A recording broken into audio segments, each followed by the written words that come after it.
The Daily Beast reports that 15 members of the Turkish presidential security team were accused of beating up protesters last year during their visit to Washington.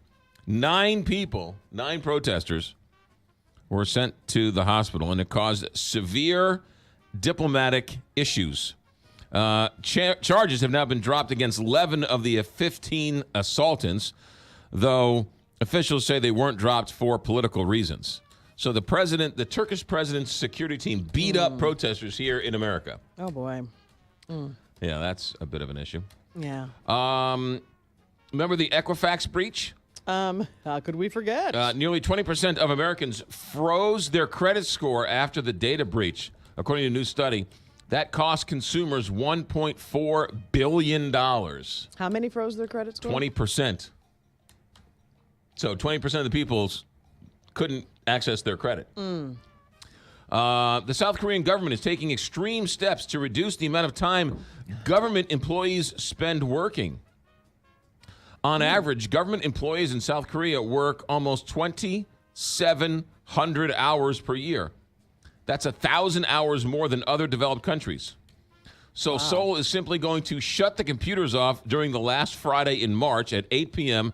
and then at 7:30 p.m. for the 2 Fridays in April, and then 7 p.m. for every Friday in May. And here's the kicker. 67% of government workers have asked out. They still want to work longer.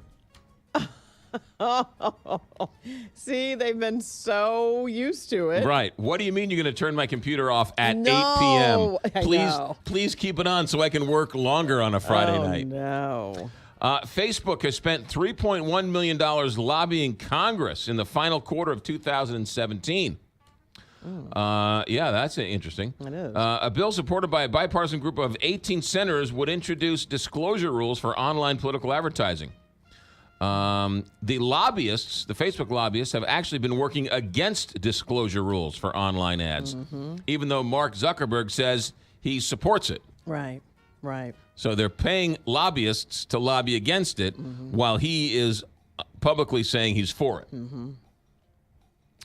And finally, from the Charleston Gazette-Mail, the economic cost of the opioid epidemic in Boone County, West Virginia, according to the American Enterprise Institute study, Boone County in southern West Virginia has a population of 23,000 people.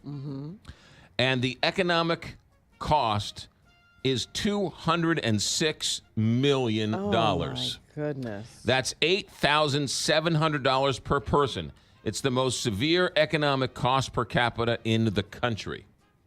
200 and something $206 million is the economic 23,000 is the people. economic cost for the opioid epidemic in Boone County, West Virginia. Wow.